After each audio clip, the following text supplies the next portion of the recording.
You're watching Experience Comic Culture and Sales. Streaming live daily to Facebook, YouTube, Twitch, and Twitter. 2, 1.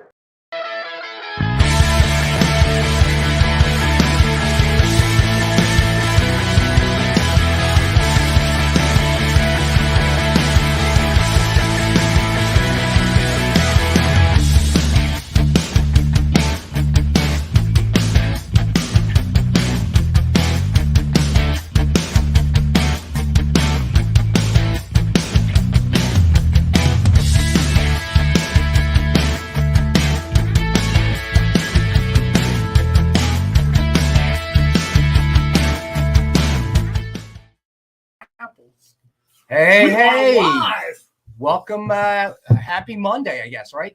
So look who I found wandering around the parking lot. Hard to believe, I know. This is John, in case you forgot. You caught me between vacations. I won't be here next week. No, I'm only kidding. I'll definitely show up next week. You take more vacations than there are weeks in the year. Yes, big announcement. So we have Ken Hazer coming on the show. Spoiler alert. Next Monday. Thank you, John. So the 29th. Hey, John Stout, what's up, man? So he's going to be here live. He's going to bring a bunch of art with him. And we actually, Preston,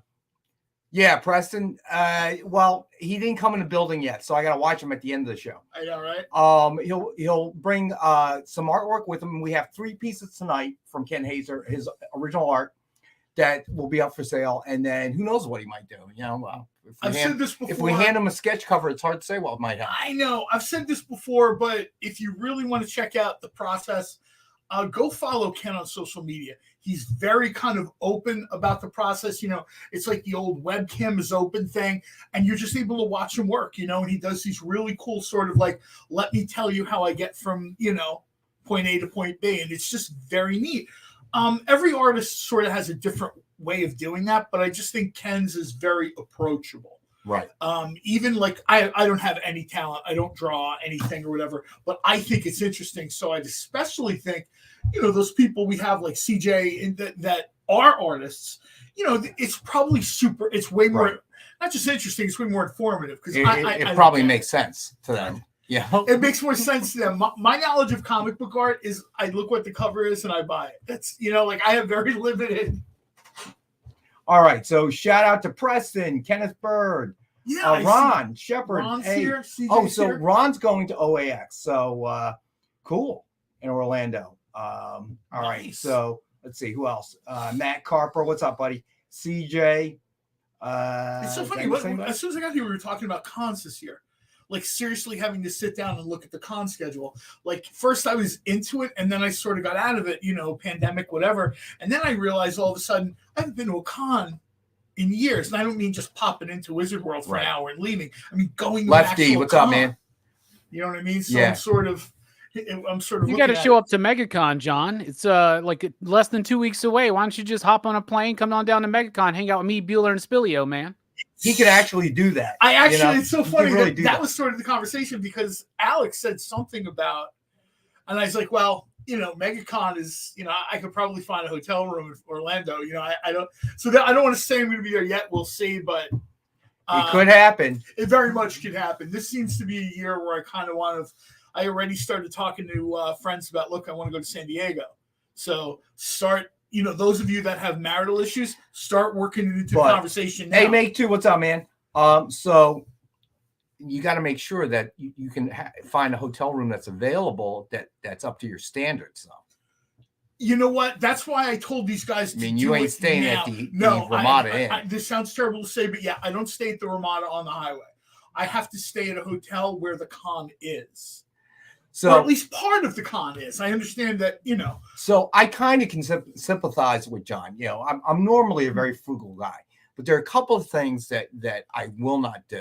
And one of them is I will not stay in a crappy hotel. No, that's like for me to actually go somewhere like that now, like the flight and all that. That's a lot of, you know. I'll stay at any hotel for the most part, though I have learned a certain lesson because a couple years ago we were in Memphis for Memphis Comic Expo, and That was the shadiest, worst hotel I've ever been in. There were like cigarette burns on the bathtub. The smoke detector had a black bag duct taped around it. Like it was weird. There were stains on the carpet, stains in the ceiling. So I've gone so far, and hopefully none of my daughter's team's parents watch this show. I don't think they do. But so we have an administrator, a mom who's great. Love her. If she is watching, I appreciate you. But she books the hotel blocks for the team. So we're running up when the blocks are going to expire, right? So I look it up. Okay, it's in Penn State. I look it up. And she's booked a Ramada Inn. It was the only hotel that could fit like 12 families, okay? Penn State is hard. It's more like an Airbnb place at State College now. Like I wind up the last time I went, I got someone's house. Well, the idea is that the entire team, you can't get 12 families into a house. Right? Yeah, no. So the idea is that they're all together, right? Normally, my daughter and I, when I book it, we stay in the same hotel as the team, whatever. So I'm looking at this thing, and out of 23 hotels on TripAdvisor, it's number 23. It's number 20. It's dead last. Right. So I'm like, man, I love this team, but now I ain't saying no Ramada Inn. That ain't happening. Well, a big problem with cons is this. If you go with a group of guys, I want to get to the con when it starts. I'm not traveling. I'm not flying 2, 3, 4, 5, 6 hours to roll into the con when you can manage to find a parking spot, right? Right. And I'm not trying to be a jerk or anything, but I want to spend as much time at the con as possible. I want to collect names that I can drop on the show throughout the year. I can't do that if I have to wait for you to wake up, sober up, shower, shave, get your car, drive the 9 miles away you are. And you know what I mean? It's just, here's the problem. Here's what I did, right? So I said, you know what? This is what I'm going to do. I'm going to say that my daughter's boyfriend's going to come with us, so I have to find us an Airbnb. Yeah. So then I went to my Hilton Honors account, okay, and found another hotel and booked it, okay? And then my plan was to go as we got closer, say, you know what, I'll just find a hotel. He's not coming, blah, blah, blah, right? Didn't think this one all the way through. The person who books the block can see who's like made a reservation in the block. Okay. Oh. So she texted me like, expires tonight and you didn't make a reservation. I'm like, oh, damn. Didn't think that one through.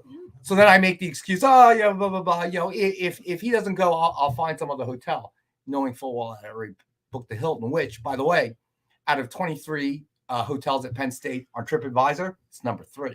Oh, there you go. I'll say this before we start selling books, because we have cool stuff tonight, but I'll say this. If you're going to go to a big con, like San Diego, and Megatron is getting pretty big too. Dragon Con is pretty big.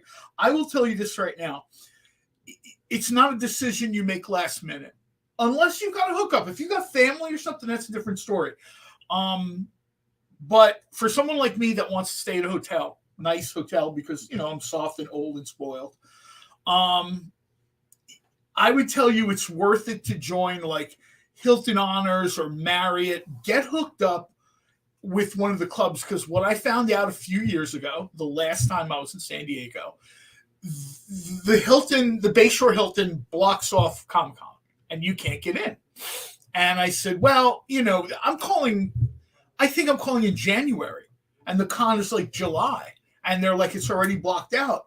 And I said, I'm a Hilton Honors member. May I speak to the Hilton Honors concierge? And she's like, hold on, click the Hilton Honors. And I said, well, I need these days, and I know it's blocked out. However, I've read the small print, and I can use membership points to open that up. So I'm going to need to use, and she's like, well, I'm not sure how many points that is. And I'm like, I don't care. I was like, my wife has been staying at Hilton's for 20 years for business. They're like 4 million points. So you tell me. Burn some. And she's like, oh, well, it'll be about 10,000 points. And I'm like, take 12, keep the tip. And it was funny because like people were super upset. Like, I can't get in. Like, it's blocked out. How do I get in there? And I'm like, trust me, it's a little bit of a pain, but here's the San Diego the Convention Center. Here's the marina for Marriott, and here's the Bayshore Marina for Hilton. Join one of those two and sort of, work this system. Don't let it work you. Yeah. Because there are people that I'm going to go, and then the next thing you know, they're like 10 miles outside of San Diego. And I'll tell you right now, if you're 10 miles outside of San Diego during Comic-Con weekend, you might as well be 100 miles outside of town. Parking, traffic, it's a huge nightmare. See, John Stout, I understand that. So, if it's last minute, you can't find the space. But I got to be honest with you, I just wouldn't go. I'll tell you, and this has happened before in my life. If I wake up in the middle of the night and I'm like, you know what? Hanging out with Robbie would be fun. I'm going to go. I got airline miles. I got all that stuff. I'm just going to go. And I'll show up with a backpack. But Orlando's less of a problem because, that's what they're built for. So you can't turn around without It's pretty much like 65% hotels in Orlando. Yeah, pretty much. My So in-laws it's not that live tough. in Orlando at St. Cloud. So I could sleep on the couch. I just don't want to spend time with my in-laws. I'd rather spend the $1,200 a night. That's worse than a flea bitten motel. Yeah. I'd rather spend the $1,200 a night and just stay at a hotel. All right. So, you know what? I saw Ron in the room. So let's get started with sketch covers. Sketch covers. There's one very cool one. There's some very cool ones. Yeah. All right. So first off, Dawn of DC Primer, #1, signed with Supergirl cover sketch by Jessica Court. I become increasingly more impressed. I know. She is just, we talk about this a little bit, but to just watch her, work after work is just, to watch her improve, before your eyes, so to speak. We see a lot of art here. Right. I mean, let's be honest. Maybe it's a humble brag or not humble brag. We see a lot of art here that comes through this office. Her stuff is exceptional. I love this sort of play on the fact that the crystals become a throne. Right. You know what I mean? It's sort of like the Donner-esque setting of the Fortress of Solitude. But this has totally got to be like a Game of Thrones thing, right? I was going to say it it's like they're trying to do a Game of Thrones homage with the Donner-esque setting of the Fortress of Solitude. So we got this one for suggested retail of $149.99, and we've got it for $85.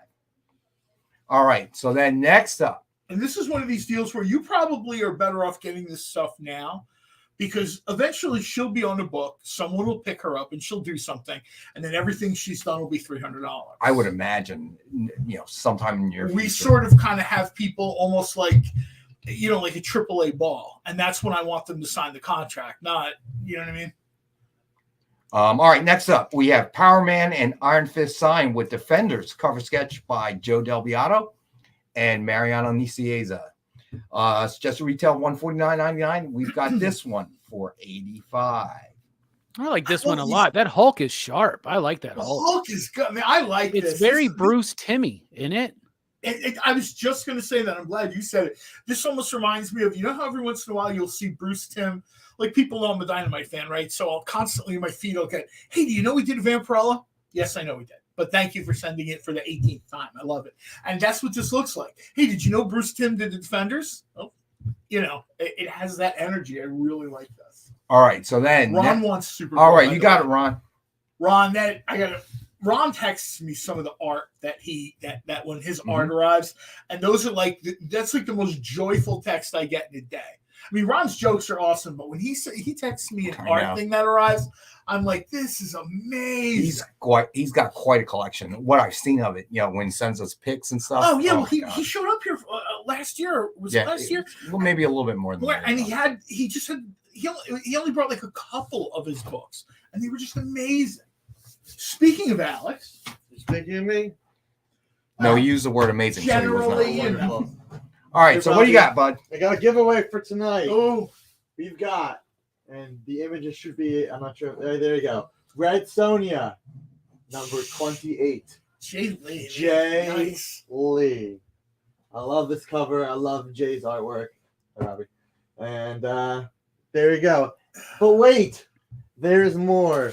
Due to some physical troubling, we may have, or I may have, selling Ginsu knives. There was a slight damage, to an issue, but the damages here mean you guys get the benefit. So because of that, we're also giving this away tonight for free. It's Venom. This is the cover, and there is a little bit of damage there, but it's free. So we will have 2 giveaways tonight. Do we have a hashtag?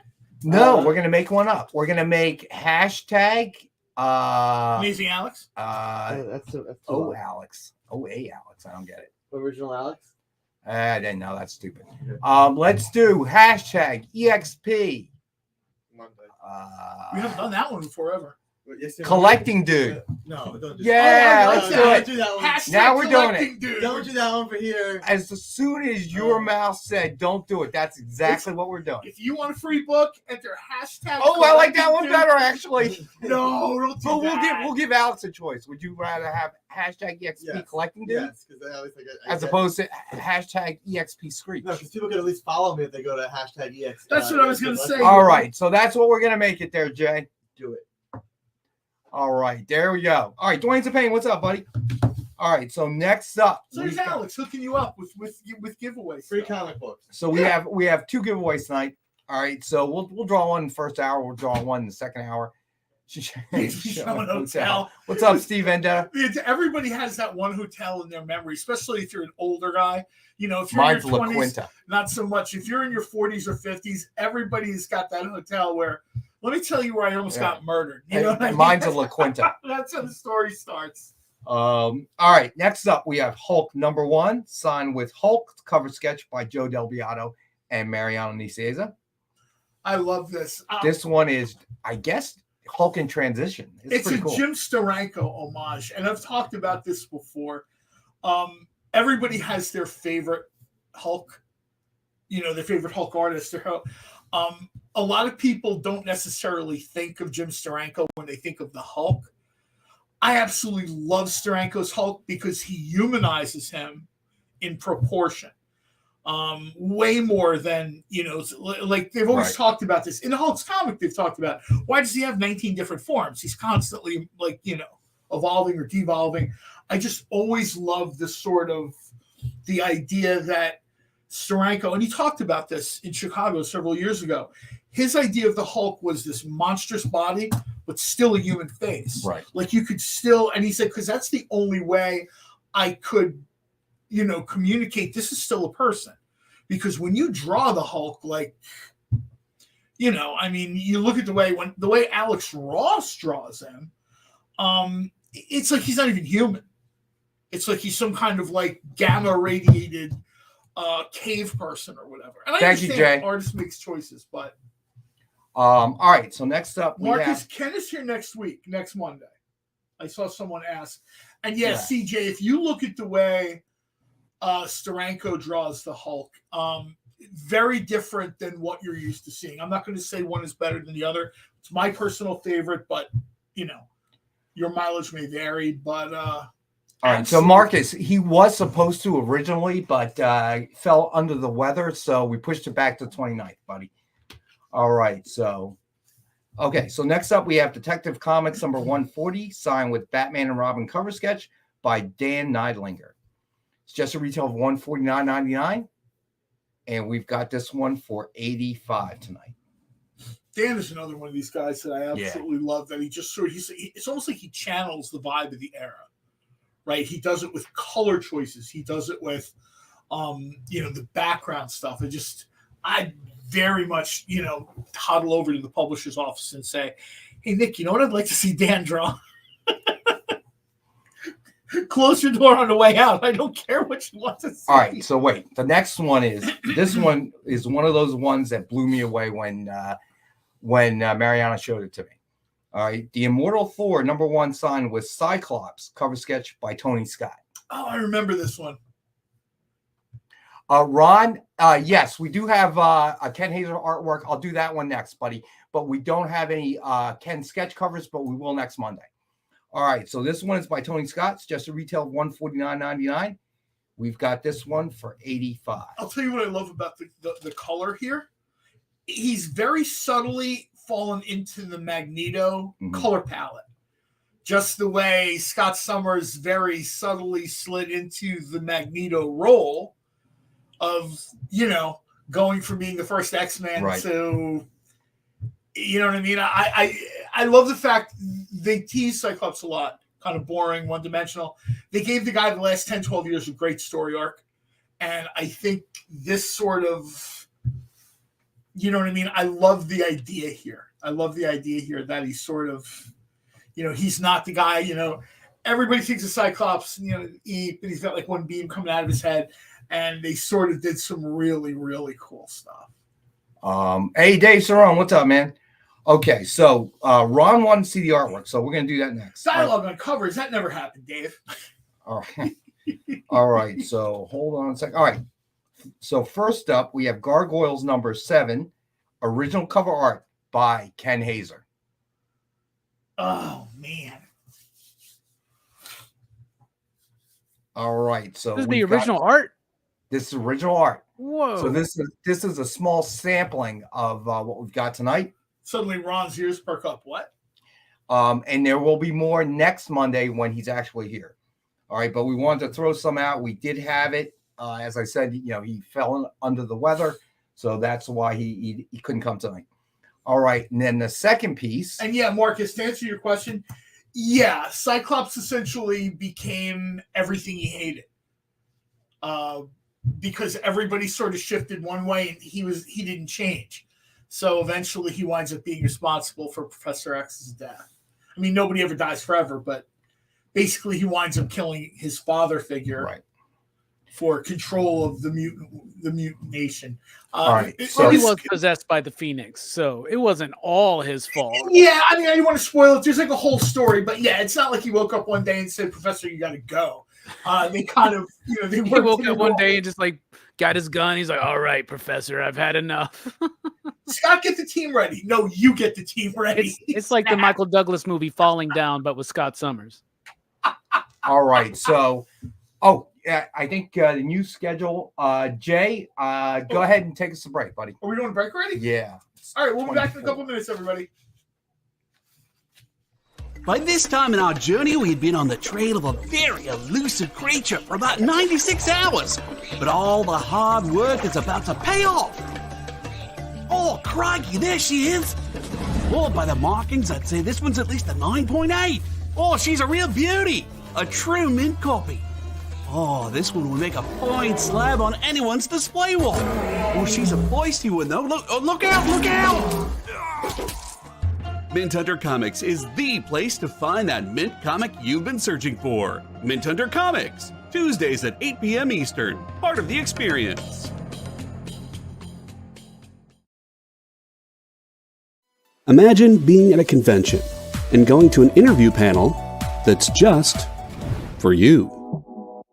No bustling crowds, no hours-long lines, just you, the moderator, and your favorite comic book creators. Well, this is pretty much that. Miss Jen sits down every week with 2 comic book creators for a live stream interview about their latest work, and you can ask them whatever you want. It's Talking Shop, Mondays at 5 Eastern on The Experience, Comic Culture and Sales.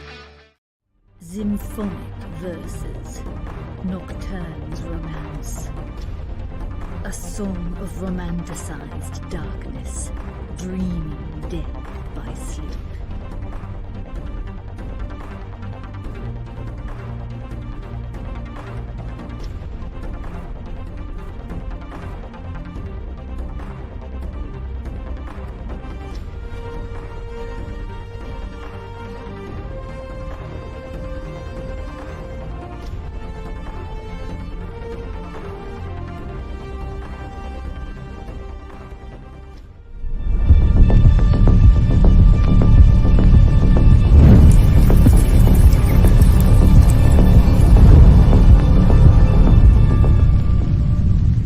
Did you know that every Experience show, including some exclusive content, streams on Twitch?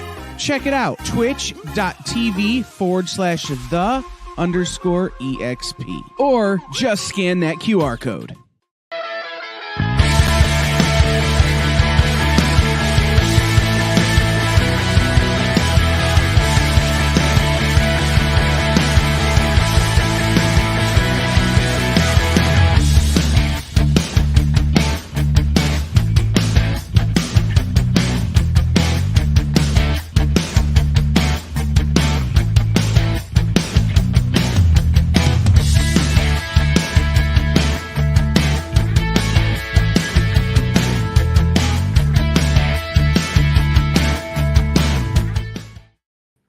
Hey, we're back. So, Ron had a question. Ron, obviously, I haven't spoken to him since you posted the question, but knowing Ken Hazer, I'm sure that he would do it.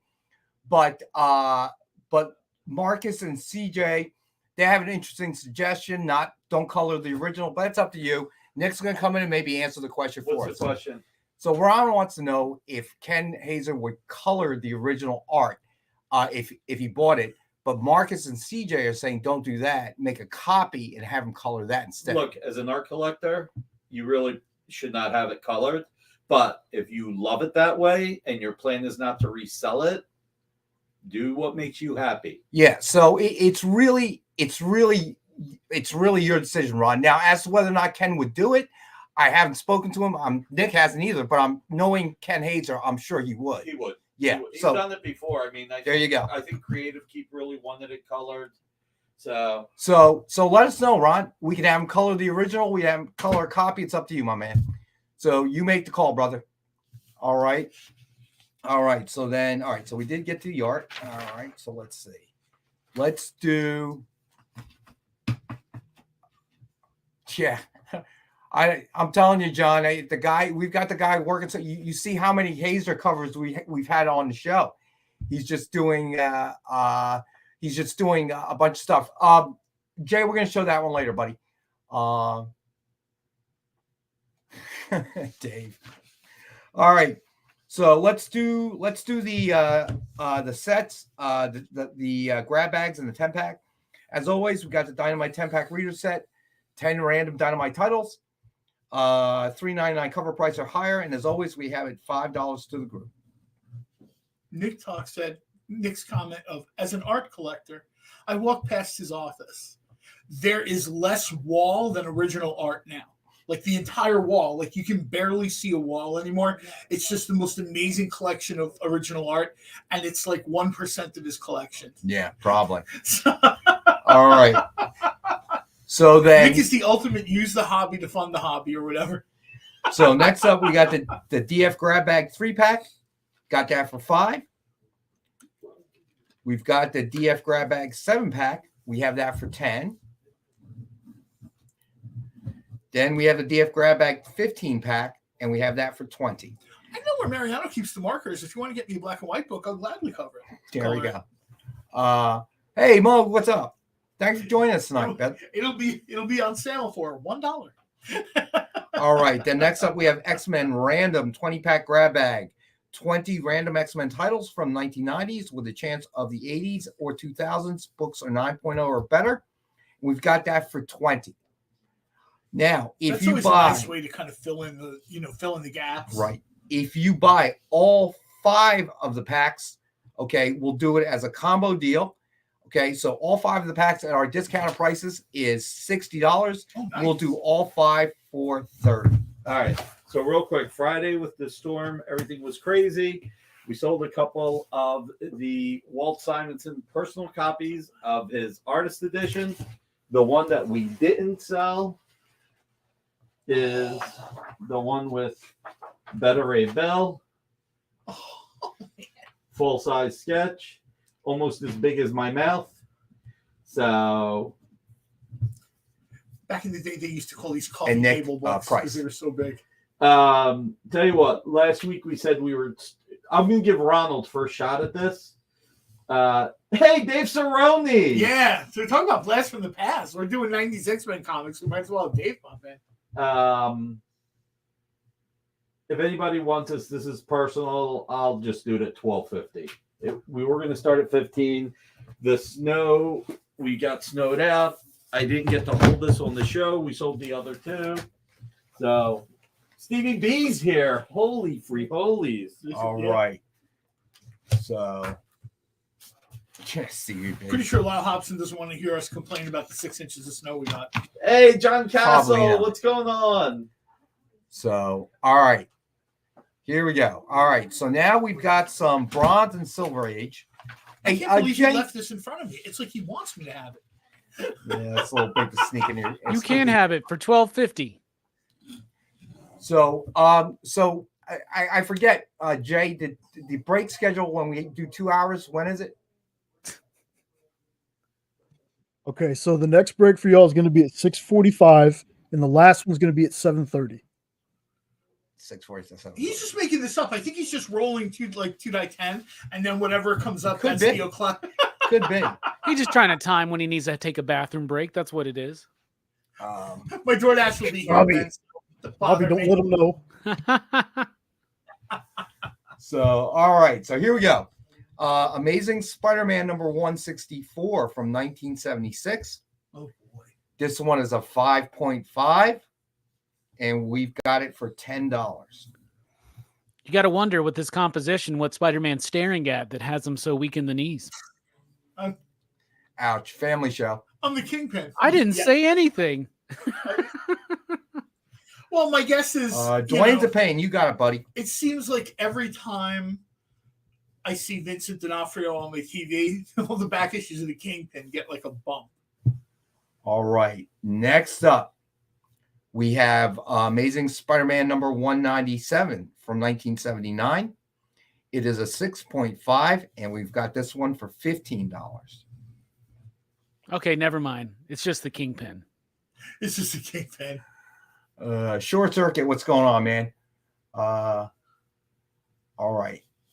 You see that? Okay, gotcha, Ron. All right, so let me write all that down.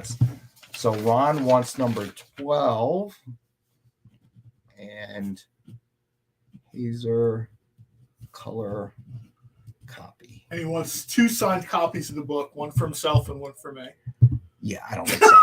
All right, and a signed book, just one for you, Ron. I just tried that. And what we can do, Ron, is we can take a picture of it and send it to John. Here you go. Problem solved. I'll just try it down his house. He lives like 5 minutes away from one of the best burger places in South Jersey, so there would be zero problem. Which is Outlaws. Really? Okay, did not know that. Okay. I need a good suggestion local for lunch too, by the way. So you start working on that for me.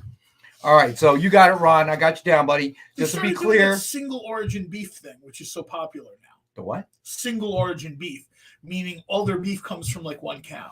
Oh. And they cook the burgers on cast iron in beef tallow. Just all right. So cool. It's a half pound of ground beef. And so it's guaranteed. All right, got you down, Ron. If it's guaranteed to all come from the same cow, then you know where it's from, and you can order your burger medium or something if you want it. I love it when you know where the meat's from. Yeah. There's a few places in South Jersey that did it because South Jersey is more agricultural. Like people here in New Jersey and they think it's all like the Sopranos.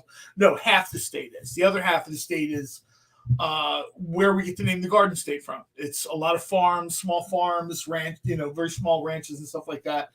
And all these CJ, they did their fries originally in beef tallow, and they stopped because they said they couldn't keep up with the demand. Gotcha. So now they have some other like wedges or blossoms or something done in beef tallow, but they put it on their Facebook. They're like, we're super sorry. We just, we're like 3 people that run this place, and we literally can't meet. One day they must have had like 52 people for lunch, like all at once, just showed up. And they were like, make yourself comfortable, everybody. They actually passed out beers, and people just sat in the parking lot waiting for their food. All right. So next up, let me see here. All right. So we're still on the vintage. All right. So the next up, we have Amazing Spider-Man number 235 from 1982. Ooh, man, Tarantula, that did not work out well for him at all. This is an 8.0, and we got this one from 1982, and we got this for $10. All right. So then, Tornado shows Dave Sarong. All right. The next up, we have Amazing Spider-Man number 245 from 1983. No, that's not good for Hobgoblin, is it? This one is a 5.0, and we've got it for $15. Now, Spidey, how would you like it if somebody pulled off your mask? You'd be all bent out of shape and upset, asking Doctor Strange to rewrite the world for you. That sounds familiar. All right. So then next up, we have Uncanny X-Men number 23 from 1966. Yeah, Short Circuit. That's one of my favorite things, man. I love when these places are sort of operated out of an old building or a house.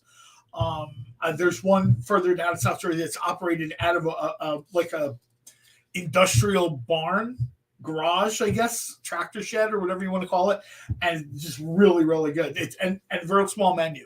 It's like burgers and fries. They don't, right. They're like, if you're looking for steak or chicken, head on down the road. All right, so this one is a 5.0, and we've got it for $60. All right, then next up, we have Tales to Astonish number 56 from 1964. It is a 5.0, and we've got this one for, all right, Dwayne's a Pain is claiming the X-Men. You got it, Dwayne. It's hard to find Tales to Astonish in like a decent shape anymore. You know what I mean? This is a 5.0, and we've got it for 40. I was over at a comic book store in Philadelphia, and the guy talked about his collecting are books like Tales to Astonish. He doesn't collect like Spider-Man or Hulk. He collects like Tales to Astonish, Journey into Mystery, and stuff like that. And he said it's getting real hard now. You know what I mean? Right. It's like somebody will give me like a TOA or JIM, and it's insane what they're looking for because it's hard to find. They're hard to find in decent shape. You can find anything with a ripped cover. You know, he offered me like a gold key Solar Man of the Atom with a ripped cover. I'm like, dude, like, really? And he's like, well, it's here. I thought you might want it. You're the only guy I know who likes gold key. And I'm like, yeah, but the cover's ripped, man. All right, so then next up we have Tales to Astonish number 66 from 1965. This one is a 4.5, and we have this one for 40. I really like the Hulk. I like the lower quarter of the cover. I really like the Hulk in there. All right, so what's up tonight for you, Robbie? Just out of curiosity. Oh, we're talking about the Martin Scorsese classic Casino. That's what we're doing tonight on PCP Movie Night. That's a good one. I like that movie. Yeah, it is a good one. It got me on a big Scorsese kick this week. So I watched The Irishman finally and enjoyed it. And I watched The Departed again and Mean Streets. So I've been on a Scorsese kick, building up to finally watch Killers of the Flower Moon. But I got a burger question for you guys. You guys are closer to Connecticut than I am. Have either of you ever been to like a Lewis Lunch at all? And had I have. Lewis Lunch was the first remote radio show I did like 9 years ago. They literally gave us the rig and we came, and one of the engineers at the radio station was from the area. And he's like, I'll go up with you, I'll go home, whatever. And we did. We drove up, and it's super small. There is no ketchup or any of that stuff. And they are just like, they're very nice about it, but they have no problem letting you know we invented this thing. So we don't care if you think we should have bacon or pulled pork or anything. They're like, what are you talking about? We added cheese to the menu like 50 years ago. What's wrong with you? They're like, we gave you cheese, and it's a cheese sauce, right? It's like a cheese whiz or something, right, John? I think it's more like in a I guess it's like more like a spread or something. Yeah. I don't want to put words in their mouth, but it is not what you would expect. Like if a bunch of us went to like a burger and brew place in Orlando, you're expecting a half-pound piece of meat on some kind of pretzel bun. Right. I'm looking for like pulled pork and coleslaw on that burger, or you know what I mean? Sometimes I like a burger with a crab cake on top of it and like a nice comeback sauce or something in there. None of that is happening at Lewis Lunch. Don't even ask for a bun. It comes on toast. Yeah. Eat it's your the old burger. school way. It does it like they do it the old school way, the only way they've ever done it. And like CJ's pointing out, they have those upright broilers that they use. Yeah, they have upright broilers. There's only 2 or 3 left functioning in the country, and one of them is at Lewis Lunch. Hey, real quick, Ronald, I just want to be clear. You want a copy printed out to be colored. I just want to make sure. That is correct. Is that right? Okay. I wasn't sure hey, about don't that forget Mog Park. Pop that up. Check it out. That'll be cool this weekend. Oh, cool. All right, Dwayne, you want a 10-pack, right, buddy? I'm assuming. Awesome. Absolutely, Three Dwayne. favorite Scorsese films. Robbie, Are you asking me? Or are you telling me? Yeah, in order. What are your 3? You asking me? For me, my top 3 in order of 1 to 2 and 3. Let's go. Raging Bull, Taxi Driver, Goodfellas. You only got one right. What are yours, Nick? Goodfellas, Uh-huh. The Departed, and then Casino. But then again, Martin Scorsese doesn't do popcorn movies, so I can only watch so many of them. He does real cinema, right? Exactly. He does real cinema, unlike comic book cinema. What? You know that you're in the comic book business, right, sir? No. I'm saying Martin Scorsese all right. does real because of his comment. He made that comment. Oh, that's right, didn't he? Oh, Yeah. yeah. It's not real film. I have a weird one. 2-minute warning. I gotta go. Everybody always picks, Casino usually or Goodfellas.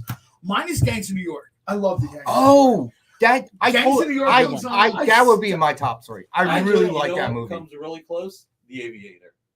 Oh my God, Aviator's good. I like the Aviator. I really like There have been too many movies about Howard Hughes. I don't know, man. One of my underappreciated Scorsese Gangs of films New York, is I like that one. One of my favorite underappreciated Scorsese films is New York, New York with Bobby De Niro and Liza Minnelli. Love that. Oh my God, yeah. That you know what? It's very hard. Oh, top 3 is much harder. Scorsese's The Boys isn't as good as Amazon's The Boys. That's I was going to say no. That's not The Boys. That's why you do top 10, not top 3. It's easier.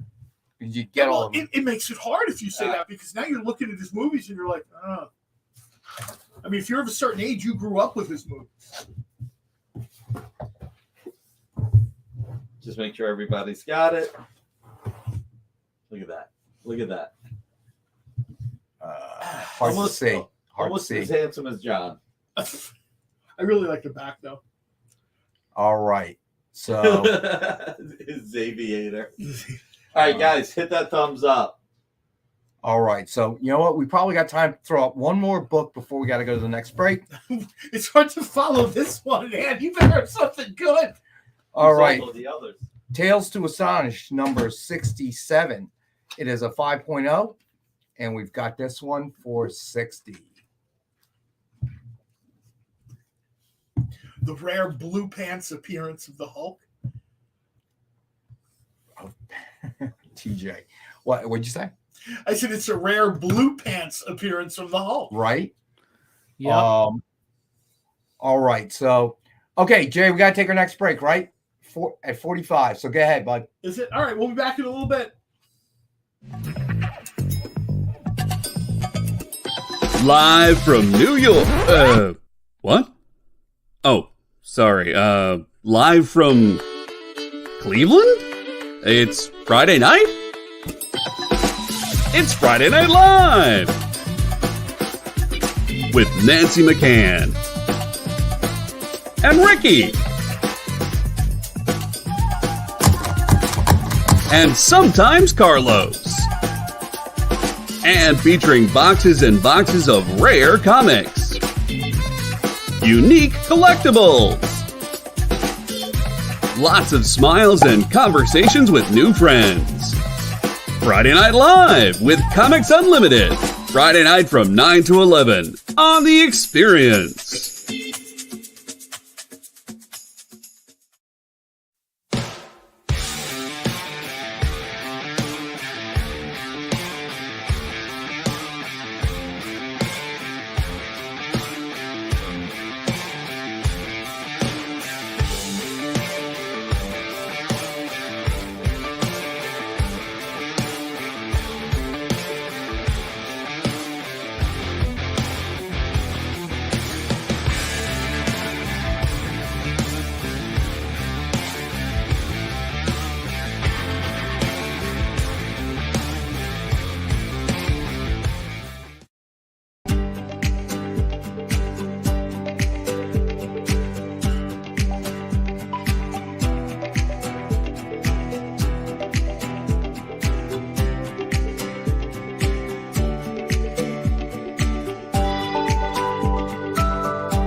There's something for every imagination at your local comic shop. Visit comicshoplocator.com to find a store near you.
She's like, of course he does. And We're back. We are back.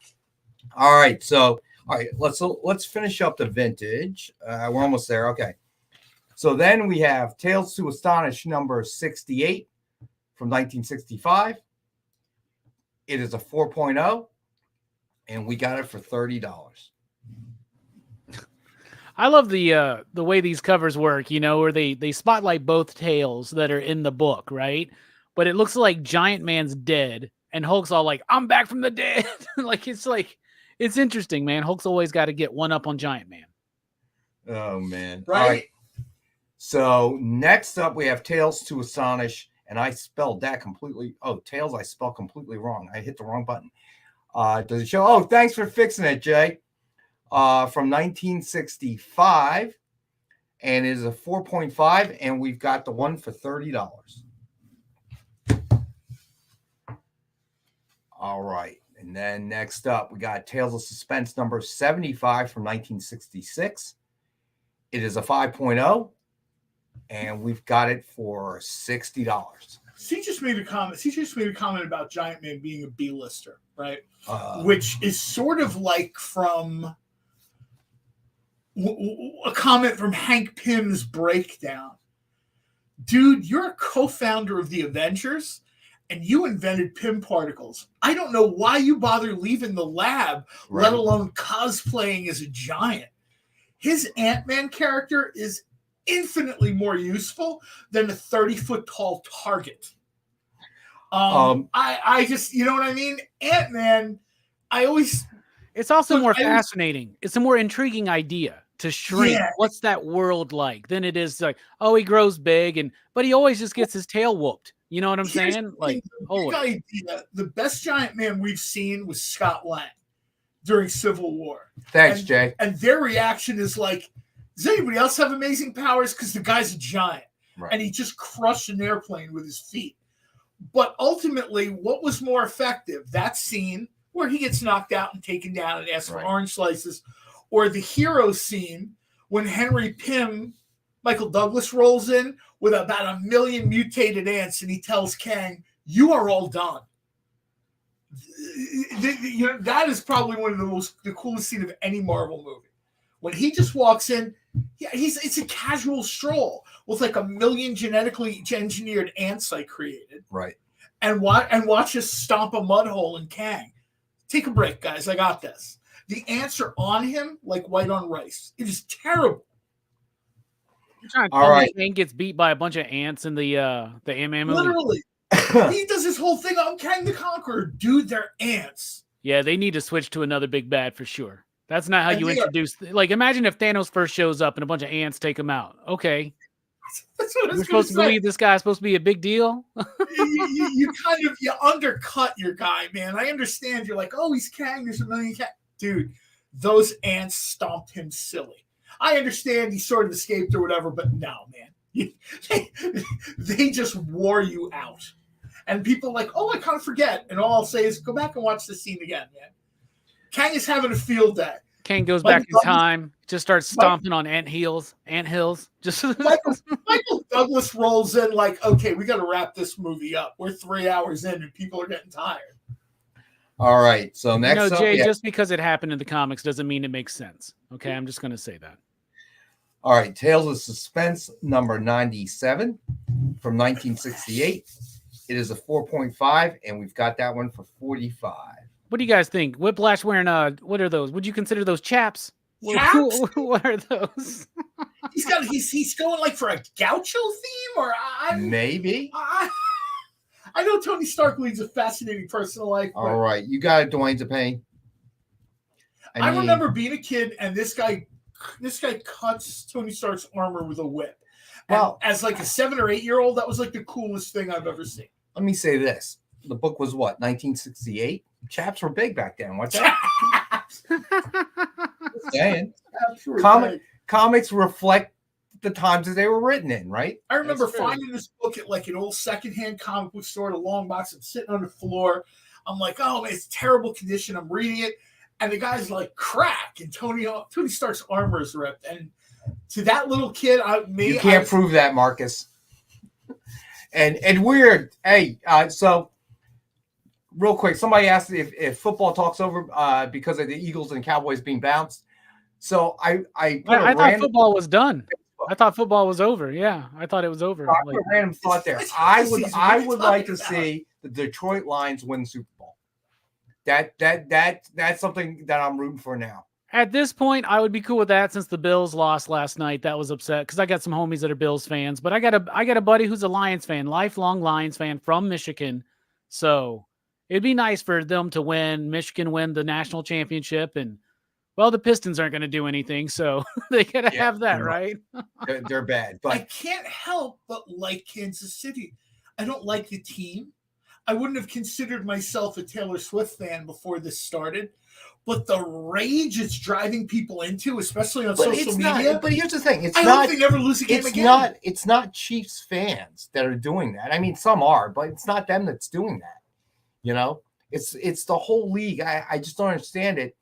They're angry at it, but I hate to break it to everybody that's angry about it, is that the NFL isn't going anywhere, okay, with this, because guess what? For absolutely no money invested, they have gotten the best PR of all time, okay? The Kelce's aren't doing anything about it. He sold more Travis Kelce jerseys himself than he ever sold during his entire time in the NFL. You know how many Swifties are now rooting for Taylor's boyfriend's team? Yep. The NFL is just like, keep Why in the world with the NFL stuff? Okay. It's There's like no way, people man. rage about professional wrestling, and I'm like, I don't know if you guys get the point of this. You know what I mean? It's like you don't like the ringmaster's hat in the circus. You're missing the point. So, all right. So, the giveaways. That's right. All right. So, what you got to do is throw in hashtag EXP collecting dude, and we have two of them: the Red Sonja and Jay. Did he send you a scan of the other one? No, he didn't send me that one. Okay. So we have two. This is the one. We'll do the other one in a little bit here. All right. So, okay. So last vintage book, Strange Tales number 149 from 1966. It is a 7.5, and we've got this one for $30. Spoiler alert, it was not the end game. They still wear them same costumes too. I love that. I love that. The same Not only uniforms. the beekeepers, there's like a legit flying saucer with a bubble top on it. Yeah, I remember being a little kid and having this for my zeroids. And my dad running around like 10 o'clock at night, knocking on doors. Does anybody have this thing? Everybody's locking up their store. If anybody likes these old school, like weird science, like villain groups and stuff, read the new Cobra Commander book. It's pretty sharp. Pretty fun. You know what? That's a good segue. All right. So that's not only a good segue, but that's a good recommendation. Yeah, no, but it's a good segue into this is the only one we've sold all the incentives we got on Wednesday except for one. Cobra Commander number 1, incentive 1-in-10 ratio, Chris Burnham variant. How is this still here? Well, we had multiple of this one. Oh, okay. I was going to say what? Because it was a 1-in-10, we were actually a little bit Man, deep. is this awesome. So we've got 5 left for $7 each. Nice. Very cool book. The Energon universe is hot right now. They're doing a great job of making mainstream licensed comics that are generating excitement in the industry because the creators involved are pumped for it. And Cobra Commander, I've always loved Cobra Commander, but it did always bother me that he was kind of whiny and that he always ran away. He's very much a coward. Not this Cobra Commander. This Cobra Commander is threatening, menacing, and downright scary. Awesome. So, Mill Skills, do me a favor, all right? Questions of that nature is better if you email me and Amy. Then, we get that during the day, and then we can check and answer your question. Like right now, there's no way I can tell you. I mean, this cover, the guy has real shadow energy. Maybe that's my take on it because I'm here at Dynamite. But this is like real shadow energy. The hat, the trench coat, the gun. I wouldn't even read this book, but I would want the cover. All right. So we have 5 of those left. The first 5 people selling it for $7. So I just saw some art on, I guess, Facebook for the Allspark. And I was like, these people are taking off. Everybody's like, superhero movies are dead. No. Marvel might be taking a pause, but I can see the writing on the wall All right, already. Nerdtastic, you got it, buddy. You're going to get a unified sort of G.I. Joe, you know what I mean? G.I. Joe Transformer universe that's going to be good because they're going to see that if they do it right, you make money. You know, if you do Transformer 7, you know, you're on a streaming service in like 5 weeks. So now we have 4 left. Nerdtastic took 1, so let me know. All right. Okay, so let me see. All right, we were going to do the signed books. I just wanted to show off this 1 in 100. It's not for claim, but I just wanted to show everybody what it looked like. That's the spoiler variant, man. Is it in The the spoiler variant. What are you doing, now? Jay? Jay, my claim hand is pretty strong. I'm in the building. Nope. It's gone. Well, you try whoever to bought find it, wow. That is, I did not see that actually. That was wow. Yeah, spoilers, but we've all been wondering where Megatron is. Well, Cobra Commander has him, and he's experimenting on him, and it's pretty cool. It's pretty dope, man. I see Marcus mentions Madam Web. Do you guys hear that Madam Web's gonna be like 2 hours long? Isn't that ridiculous? I hadn't heard that, but it's 2 hours long and 2 years too late. That the wave is crested now. I'm sorry, but Sony has always kind of struggled to begin with. If it's not for Tom Holland, most of those Spider-Man movies don't work. Mm-hmm. People like him, Sony's incidental to the process. I think they're going to be in for the rude awakening there. I think this is going to be their Eternals. Like, whoa, we've gone too far. Well, I would agree, Millskills. 2 hours for any movie is too long these days. I mean, people don't have the attention span for it. They really don't. It's well, I think on one of Robbie's shows we were talking about the good old days where a movie was like 90 minutes plus. Okay, like yeah, Roadhouse, I mean, you have your stuff like Roadhouse. obviously we were talking about Scorsese earlier, right? And we like long, but those movies, like a Scorsese 3-hour movie, doesn't feel 3 hours. It feels like Casino, Right. for instance, which we're talking about tonight. That's a fast-paced movie. That movie goes really fast. A 2-hour Madam Web movie, I just imagine from Sony just being a drag. Man. It's like Goodfellas had to be told in over 2 hours, right? Since it followed it from childhood all the way through to the end. You know why people were fine with Avengers Endgame running time? Because for a lot of people, it was the end game. We're done. Right. They got off the ride. I mean, I understand that people are still going and they're still making the movies, but for that bulk of sort of always looking for the next hot thing, they were willing to sit through 2 hours and 40 minutes of Endgame because, well, this is it. Right? Like, you know, like the same way you do stuff on Christmas Day. Well, because it's Christmas Day, right? I wouldn't do this on any other day. When you went to see Endgame, you're like, well, this is kind of it. This is done. We know how. Everybody who saw the movie knew how it was going to end, essentially. You knew what was going to happen. You might have not known the specifics, but you knew how it was going to end. So, you know what? We haven't done. All right, let's do a Rex cap real quick. All right, for anybody that joined us a Rings little is late. different, though. People expected that. Well, and the crazy thing is, you know, you got your Scorsese stuff, you got Lord of the Rings, you got the other movies that are long, that are successful, that work. But like, we're talking about Madam Web, and we're talking about out of everything Sony's ever done, as far as Marvel-related properties, this is the longest. This is longer than any Sony Marvel movie, y'all. That's ridiculous. Madam Web needs that. Madam Web needs. I understand there's going to be Madam Web. There's other characters in there, but John Wick. There we go. I'm fine with John Wick because people are getting shot every minute of the movie. I am happy to watch that. All right, so everything's better than Morbius, Marcus. Come on now. Well, have you guys seen Equalizer? We talked about this, right? Yes. Yeah, it was definitely more violent than the first two, but I still enjoyed it. But there's a universe where they are working on John Wick and the Equalizer, and I want to get to that universe before I die. I want to see the two of them in a movie together. I want to see John Wick versus Johnny. I want to see John Wick versus Johnny Mnemonic. That's what I want to see. I love Johnny Mnemonic, man. All right, so Rex Cap. So we started with the Dynamite 10-pack reader set, 10 random Dynamite titles. $40 retail value. As always, we got it for $5. Then we have the DF Grab Bag 3-pack, and we have that for $5. Then we have the DF Grab Bag 7-pack, and we have that for $10.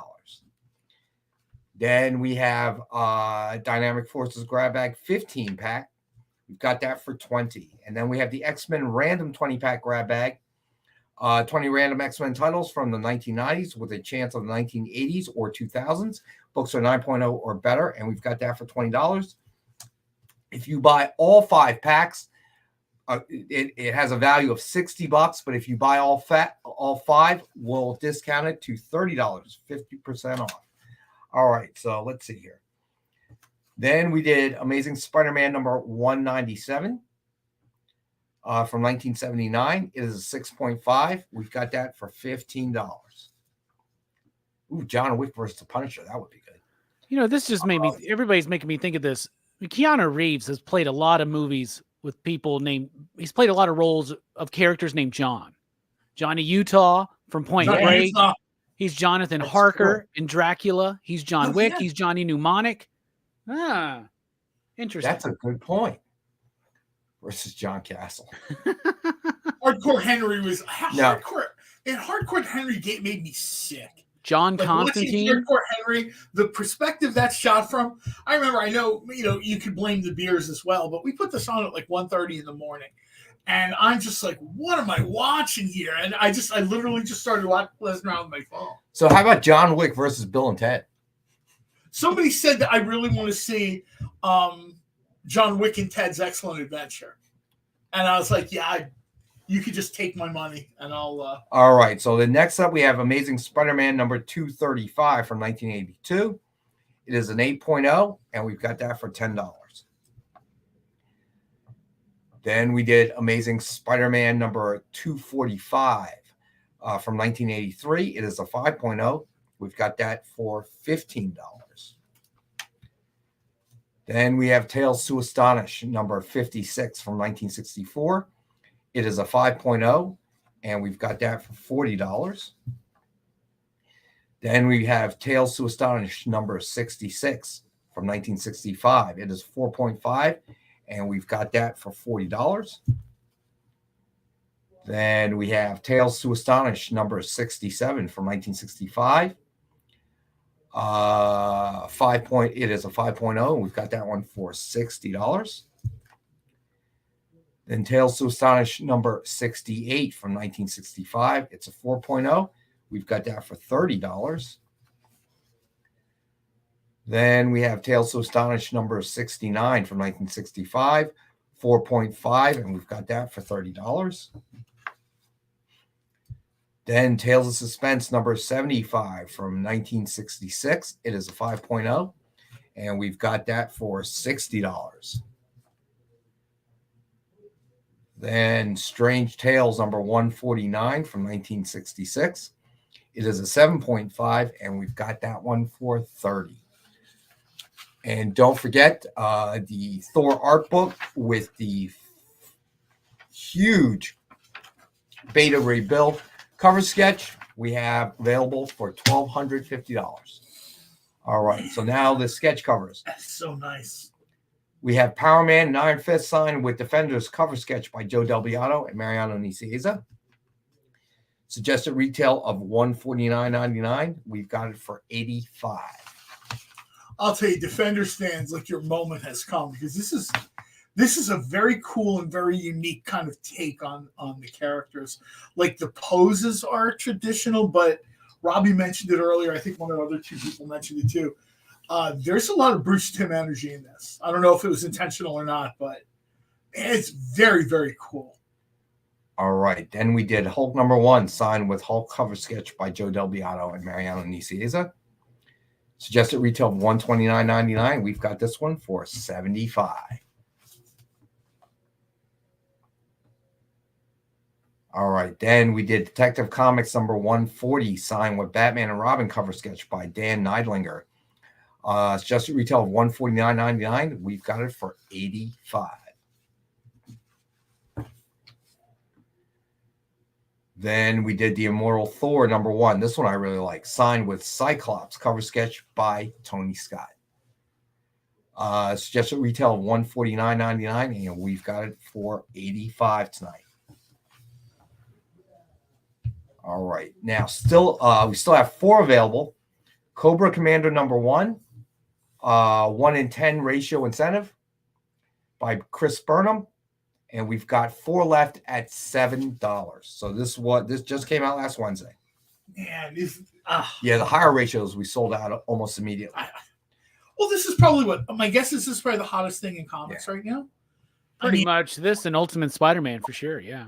Yeah, I was going to say I'm not as dialed into this stuff as I used to be, but everything I check in with, everybody's talking about essentially Ultimate Spider-Man and the Energon. You have to be in on this, and I'm like, it's almost like the people who aren't are like being left behind. Right. And I don't even mean it in a negative way. It's just like it reminds me slightly of when the Ultimate Universe first appeared, and people were like, "I'm going to pass." And those of us who were reading it were like, "You're going to regret this because you want to hop on this train. It's really good." And people, they didn't. People read the graphic novels years later. They couldn't find the issues in the condition and price they wanted. That sort of has this feel again to me. Like it's 2000 and, who's Brian Michael Bendis? And you know what I mean? You're discovering this whole new facet of the Marvel Universe. And that's what this kind of reminds me of. You haven't seen G.I. Joe and Transformers like this before. All right. Yeah, Gone with the Wind. I remember seeing it in the movie theater with my mom when they re-released it. I was going to say, how old are you? Yeah, and there was an intermission in the movie because they had to change reels. They didn't have multiple projections running way back. I remember my mom telling me a story of my dad. That'd be great, Jay, if you could do that. That would be awesome. Yeah, because I don't want to handle the book too much. So this is the Beta Ray Bill signed art book with the Beta Ray Bill head sketch by Walt Simonson. And we've got this one for $12.50. We had 4 of them. So you're saying if it's handled, it can't be Don't touch. sold? Don't touch. Oh, I'm sorry. I'm so sorry. All right, so that is still available. All right, so the original art. We still have available Gargoyles #7, original art by Ken Hazer. We've got, Marcus. We've got that for $750. And Jay reminded me there is one more piece of Ken Hazer original art. Lord of the Jungle #6, original cover art by Ken Hazer. And we've got this one for $500. Give Jay a second. There we go. I'm going to pick up a burger and go to Ken's house. I'll get one of these for like $18. It'll be fine. If he wants a shake, well, Oh, that's it. Okay. That was the right scan. Cool. Right? Did I get everything? I did. Okay. Cool. Is that everything? It's just... Yeah. Okay. Everything. Pretty sure. All right. So now we have signed books. I think that was you. Yeah. We have the same beat for text. I was like, I think that's you, man.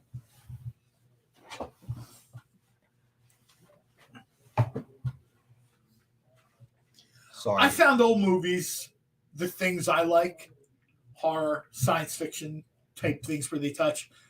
Those movies were short and they were really good. I remember the first old movie I watched, like old enough to understand what I was looking at, was the original The Thing from Another World. That movie is like an hour and 20 minutes. And that is an hour and 20 minutes of, this is really good. Like, I appreciate it more now that I'm older and I look at what, at the time I didn't understand it, but I'm thinking of everything that came. This was essentially kind of Lovecraftian. It's the first time that Lovecraft energy kind of appears on the screen like that. Right. And it's I think 81 minutes. I think about all those great movies from the 80s, like all those comedies, all those horror films, like Tight. But the other thing is, when you're not a big flagship movie, like say a Wizard of Oz or a Gone with the Wind or something like that, right? Like it's an advantage for you as a film to be able to be shown as many times as possible that day in the theater, and a shorter running time helps that, right? So, well, even in the 80s, which you brought up, go look at when Arnold Schwarzenegger just destroyed the box office in that period between 84 and we'll say 89 or 90. All those movies are like an hour and 35 or an hour and 40 minutes. Yeah. Red Heat, he plays a Russian dude. That's like 94 I remember minutes. that one. Yeah, I mean, it was kind of like a little bit of a throwaway movie, but it's 94 minutes, and they made a fortune doing these movies. It's literally Arnold just running around and blowing stuff up. Terminator, the original Terminator, I think it's an hour and 41 minutes, like the original theatrical release. Oh, Barlord, you're not late. Hey, Barlord, what's up, man? Oh, I just did the Rex cap. We'll do one again. He later. arrived when he was meant to. All right, you know what? Hey, Jay, let's see. Where's the first? All right, so we're gonna give the Red Heat was awesome. John, Raw Deal was awesome. what? Yeah, Raw Deal was good. Raw All right, Deal's so we're giving great away this movie. Venom now. Full disclosure, there is a little tear in the back. All right, so when that happens, we might as well just give it away. So give everybody a chance. Hashtag EXP Collecting Dude is the winning phrase. So let's see. So you're telling me if a book is damaged, we're just giving it away? Not if you purposely damage How it. many people want me to knock this book off the table All right, right so now? let me see. All right, so that is the Venom giveaway. All right. So give everybody, is everybody in? Hopefully everybody's in. Let's go ahead, Jay. Let's spin that wheel, buddy. Good luck, everybody.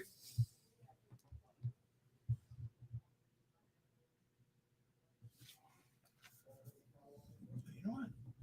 I really have to like something, man. And doing her A, 69. Congratulations, man. All right, cool. All right, and then we'll give the second book, which is you have pick it out, right? Yeah, there we go. Red Sonja. That one we will give in the last half hour. Okay. All right. Very cool. Congrats, buddy. All right. So, but yeah, I don't know. Maybe because so many people stream now, Maybe. and you could just like pause it and go to the bathroom and do whatever you need to do, that they figure they'd make it longer. I don't know. When I want everybody to know this. When I talk about or complain about a movie being too long, I'm not necessarily talking about the length of the film. I'm talking about a movie that feels like it's too slow and kind of dull and boring. And some movies, like Madam Web, I mean, some movies are cool because they get in and out. Some movies overstay their welcome. This, and I don't know, I ain't seen the movie, and if you're excited for it, I'm excited for you.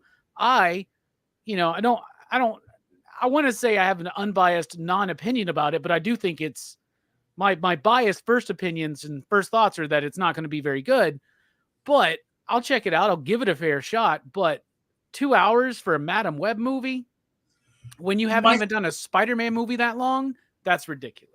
Those of you who've watched the show for a while know how I think about these things.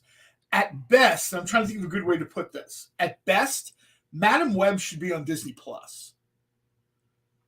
At best, I see your point. It should not be a big. No.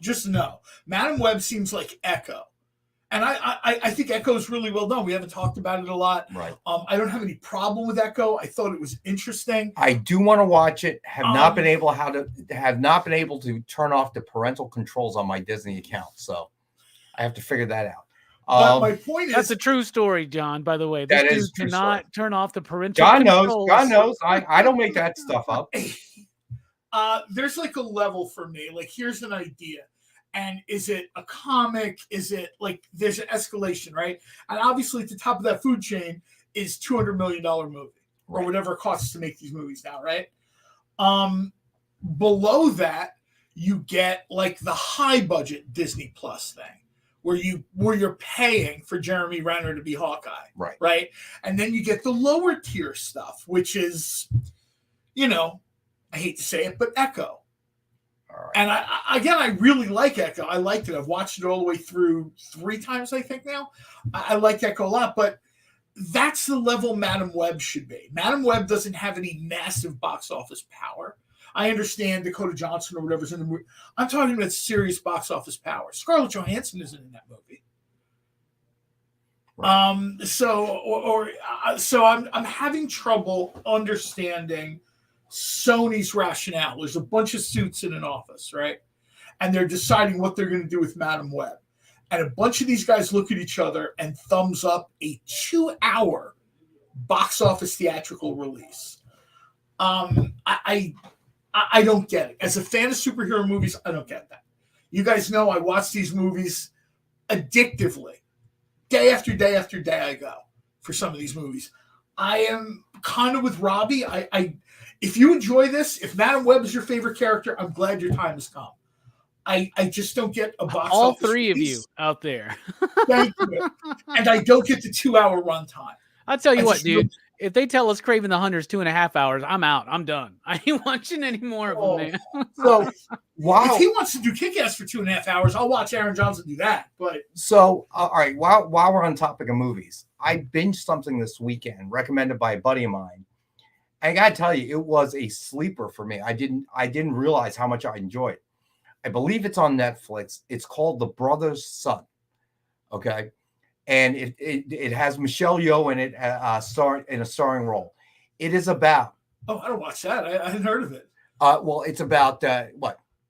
You haven't heard of the movie, right? No. Okay. Well, I suggest you watch it. So it's a series, but the premise of the series is gangster family in Taiwan, very powerful, and then Michelle Yeoh, Commander in Beef. Then Michelle Yeoh and another son live in L.A., and the son has no idea that he's part of this massive gangster, powerful family. Okay, Dude, go right on my list. So the movie begins. It's so funny. His mom gave him money for his college tuition, but he wants to be an improv star. So he actually spent the money on improv classes, which his mom would freak out about. And then, of course, the gangster part of the family comes to LA. It becomes this whole convoluted thing.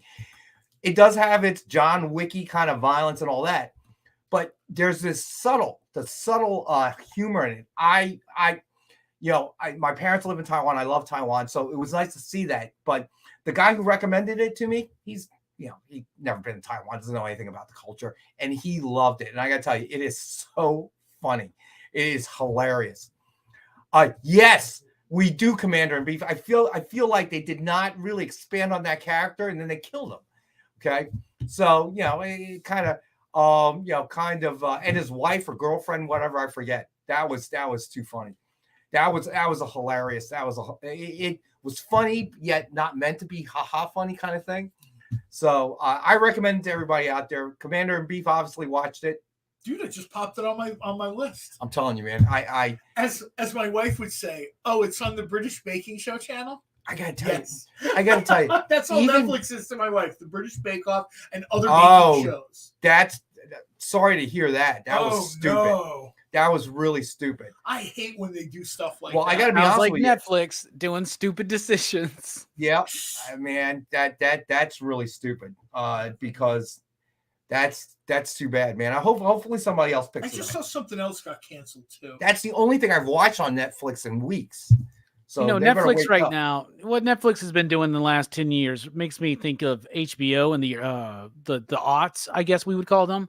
But like where they had a series of amazing shows like Deadwood and Rome and Carnival, and they just axe all of them. Oz. Yeah, I don't know what they're doing. Oz was the first one of those shows that made people like race home to watch stuff. So I read an article that they obviously the revenue, their subscribers went up when they eliminated the sharing, right? But an unintended effect they found out was that Netflix reputation has taken a nosedive. Okay, people are not happy, think they're evil, all kinds of stuff. I'm an annual subscription guy. Don't nickel and dime me every month because I feel like I've just stepped out and it's, hey, buddy, do you have a dime? Yeah. They don't want to put together an annual package because it will make people look and say, hold on a second, $20 a month for 12 months is $240. Even if your annual subscription is $200, that number makes you think that's $200. And it makes you go, what am I going to be invested in for a whole year? That's what I'm talking about. It's just well, the problem with Netflix is they keep realizing they're further away from Stranger Things season 5 than they want to be, and when season 5's done, then they're screwed. They have nothing. They don't have anything that competes with like the biggest shows out there on television right now. I'll tell you why. I hate to say it. But I've heard they got all kinds of problems with Stranger Things 5 too. They've got scheduling problems again. People have taken on other projects. I saw like an interview with David Harbour, and he was talking about, You know, he's like, yeah. He's like, we text a lot. There's a lot of 3 a.m. texts, and we're kind of wondering what we're doing. So Big John Spilios, I think I know why it was getting canceled, this particular one. Not sure why they did it this way, but the gangster family is based out of Taiwan, which is actually not really factual. The gangsters kind of moved to mainland China because there are more people, more money. But my suspicion is they didn't want to screw with the communist China market. So because China as a government would take offense, and who knows, they block Facebook, they can block anything they want, the great firewall of China. So I think they may have done that because it was Taiwan centric. And right now what's going on, you know, in that part of the world is not good. Believe me, I'm concerned every day because my parents are living there. But so that might be why, but I tell you, totally worth watching though. I'll tell you what though, for all the hate I just flung at Netflix, I'm very eagerly awaiting that Cobra Kai final season. So look at you. All right, so let's blow through the sign books real quick. What, Dan? Okay, there we go. No, I was trying to look at what Jay was putting in the. So Jay must be under some sort of orders or something. Sorry, Jay, but doesn't really work on us, as you can tell. The problem is ad-supported is a no. Because if I have to watch commercial television, then what do I need a subscription for? Right? So when they're trying to get ad-supported stuff, you're missing the point of why people want a subscription. So now the problem becomes you want what I don't even know what Netflix is. I always get a discount from Verizon or whatever. But if it's like $15, $16 a month, you're only worth having for 4 or 5 months a year. Like there's no reason to carry you for the whole year. Yeah, you're right. I can put in my phone, hey, my wife wants to watch the British Bake Off, this, that, ding, ding, and then 3 months later you're done. I hear you, Jay. You're not getting 12 months from me. All right, so let's go through the Cobra sign Kai books is real quick. Emmy-worthy. Absolutely. Yeah. All right, so first up, we have New Avengers number 23, black and white variant, signed in silver by Olivier Coipel. Suggested retail of $69.99. We've got it tonight for $29.99. Hard signature to get. Very cool. Yeah. Nice. That's very nice. All right. Then next up, we have Miss Marvel number 50, signed by writer Brian Reed. Suggested retail of $29.99. We got it for $15 tonight. Heck, you know what? Right away, we're gonna make that $10. This got like a little bit of almost George Perez-esque energy. Jim Starlin, maybe, because it's Death of Captain Marvel, right? Oh yeah. Very good. $10. That's. I'm surprised. I'm still back on the Cobra Commander thing. I can't believe they're still here at $7. I'm just 4 left. I was just like, oh my god, that's such a cool cover. All right, then next up we have Generations Forge number 1, signed by Dan Jurgens in silver. Suggested retail of $69.99. We've got this one, number 5, only 15 signed for $35. I guess John Byrne is the one who started the Generations thing in DC, sort of elseworldly, however you want to look at it. There are so few All right, creators, Matt, you got it, buddy. There are so few creators I would trust to take the baton from a John Byrne creation. Mm-hmm. Dan Jurgens is one of them. Dan Jurgens is the guy that if John Byrne is like, I don't want to do this anymore, I have no problem with Dan Jurgens doing it. Sometimes it's not quite related to the John Byrne one. This was like scrapped 5G plans. Do you remember when DC was going to do 5G and then Dan DiDio got fired or let go? And so this was like leftover stuff from that. But John Byrne's Superman Batman Generations slaps. That stuff rocks. That stuff kicks. Come on, man. I tell people, if you don't know what Robbie and I are talking about, literally Google it, find out, and order it from somebody. That stuff is. I get my copy right back there, man. I'll grab it on the break. We'll flip it open and go through it. It made an episode of Friends. Right. One of the people on the set was a huge John Byrne fan. And there's a scene where Joey comes into the apartment and says, can I read my comic books here? And he's got, I think it's Generations, Volume 1, Issue 3 in his hands. Nice. And I'm just like, that's, it's very, very cool. All right. Then next up, we have Ultimate Spider-Man number 62, signed in silver by David Michelini. Suggested retail of $69.99. We've got this one for $25. Wow. Creator of Carnage right there. Yeah, that's nice. All right. And then the last signed book of the night, original X-Men #1, signed by Christos Gage. Suggested retail of $29.99. Number 15 of 63 signed, and we have it tonight for $15. This is like the perfect example of you're taking the energy from 1963 or whatever it is, and this is what it looks like. And I just when the original X-Men came back, I know people hated it. That made me interested in the X-Men again. The X-Men I'll tell you what the X-Men is reminding me of. It reminds me of like EastEnders. It is a soap opera that has gone on for decades. And every character's been dead and alive and married and divorced and had a secret child or is a secret child of somebody. And I'm like, you've really just sort of, when they brought the original X-Men back, I was like, oh, this is kind of cool to see these characters again. They didn't do the best with it, but this is sort of like a high water mark. All right, so let's see. So that takes care of the signed books. So what do we got left? Oh, we have sets and then some incentives from the past. So Jay, isn't it 7:30 or is it 7:31? Oh no, it's 7:28 when he sent the message. I just really think Jay is drinking. He just decides, okay, good man, let's go to break. Good man. Woo! Click. Good man. I'm glad. I Chris don't blame Elam. Do you know Chris Elam? I don't. Chris, John is a good friend here. I'm going to be honest with you, man. I guess This is how the show rolls. I'm sorry that it's not really up your alley. That's okay. It seems like a quiet show would be pretty boring. This is what a quiet show would be. All right, Jay, take us away, buddy. According to a statistic that I just made up, people spend 4 hours a day changing the television channel. People who watch The Experience don't do that. Save yourself a ton of time by tuning into The Experience and enjoying our new original programming 7 days a week. And then tell your friends. Think about the money they could save on batteries in the remote alone just by tuning into The Experience. Find out more by scanning the QR code below.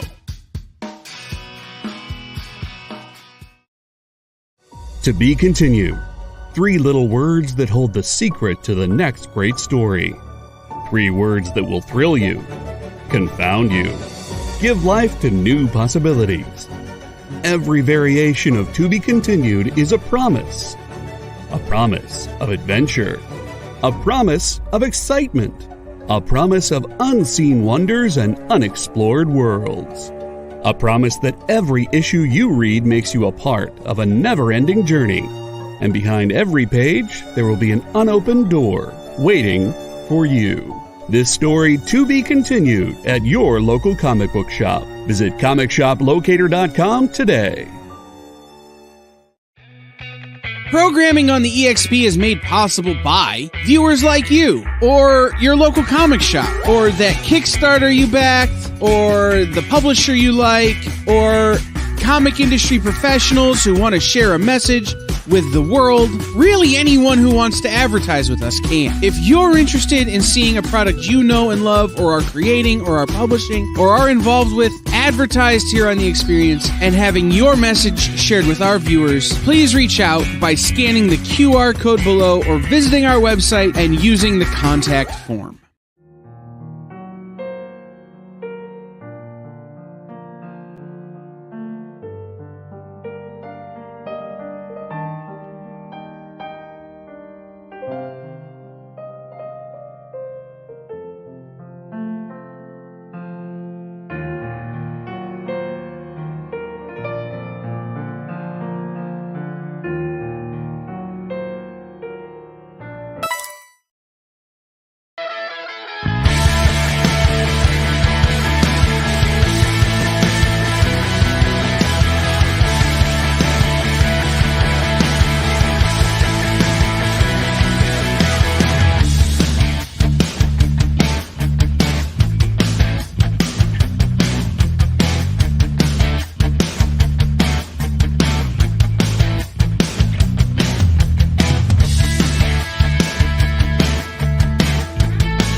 And we got rid of Rex.